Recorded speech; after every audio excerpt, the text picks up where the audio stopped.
Hello. No. Very crowded in here.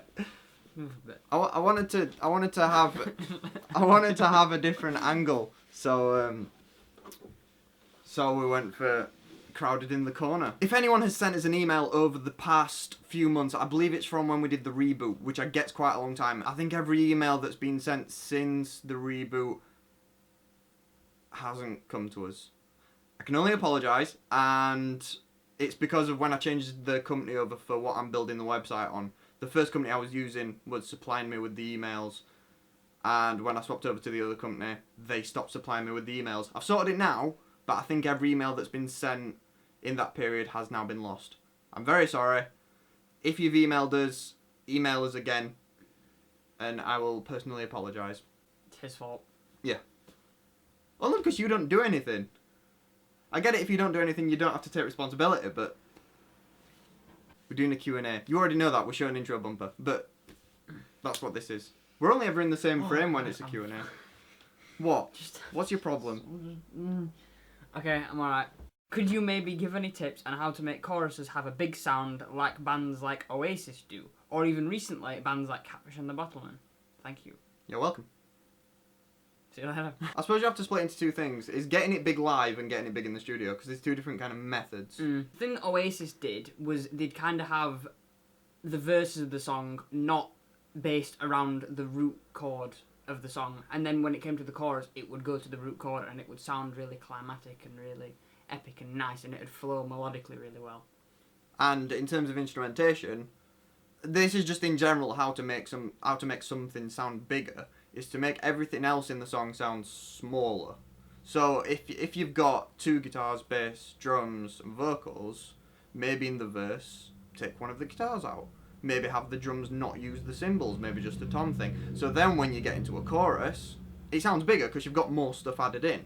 In the studio, you can emphasise this even more by just adding more guitar parts in, add more vocal parts into the bit that you want to sound bigger. You'll see bands do it all the time. If you look at the actual recordings, the actual album, on the track where it sounds big, the big bit has got more stuff going on.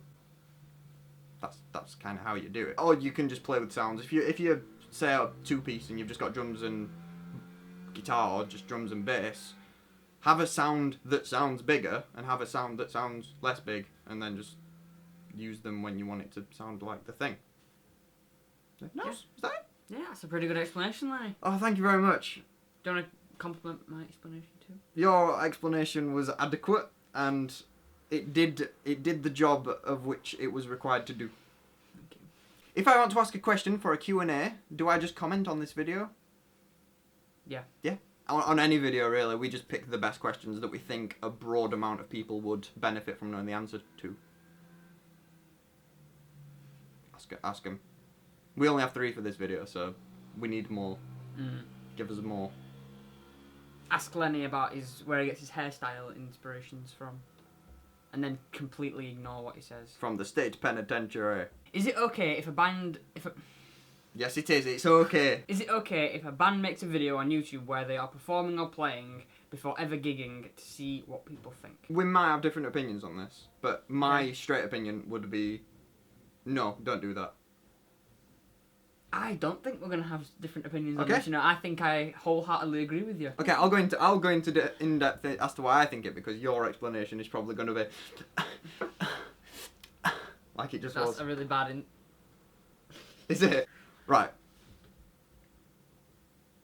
And that's why I'm going to try and cross my legs. I've never been able to cross my legs, that's I'm going to like... sit sideways. So if I sit like... No, come on. Look at that PC. I'd say no, just because I think whoever asked this question, the Zonny Myths, that's probably said wrong, that's probably not how you say it. So you're imagining the camera as being less of an audience than at a live gig. If you're at a live gig, say there might be like 100 people there, the camera is less people than that. But that's a wrong attitude to have. The camera could possibly open up your world onto YouTube, and maybe 300 people will watch it, maybe 400 people will watch it. So your performance needs to be good enough that 400 people are going to go, yeah, that was really good. there's a very high chance that if you haven't gigged yet, that that's not going to be the case. You're best off gigging in front of a small amount of people than you are actually filming yourself, because there's a very high chance that what you're filming might actually make it out to more people than if you were just at a gig. As well, you're never going to get practice in performing if you don't do it at a gig. Because you can say, oh, we're going to practice today, we're going to practice stage presence. It's still not the same thing. You don't get the same vibe from practicing in a room together or in front of a camera than you do in front of an actual audience. Yeah, this is coming from us when we were in the band. We'd practice stage performance. We'd go, right, today we're gonna do a run through of our set list, performing it. But even so, like, as soon as you get on stage, it's a completely different feel, and you have to experience it to properly understand what it feels like. So you're gonna have to go out there and go and do it. Don't film yourself first. This goes with demos, like we've said before. Like, don't just release demos as the first thing that you do. If you want to properly get out there, you're best off getting really good and maybe doing it under the radar. So do gigs under the radar, write songs under the radar, and then when you're at the point where like, yeah, this is the best thing ever, that's when you get a recording. That's when you start properly promoting yourself. So that, as far as other people are concerned, this amazing band has just come out of nowhere, rather than them seeing you in your crap phase. Because you don't benefit from people seeing you in your crap phase, and you will have a crap phase.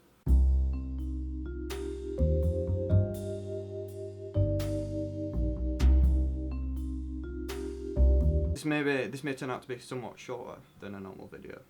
At least normal Q&A, because normal Q&A is like, I think the first one that we did took like 25 minutes. Jeez. Yeah, I know. It takes a while. Have a nice day. Yeah. I'm sure there was something that I needed to say. It's not about the email. Oh, you said the emails, Yeah. didn't you? Don't know.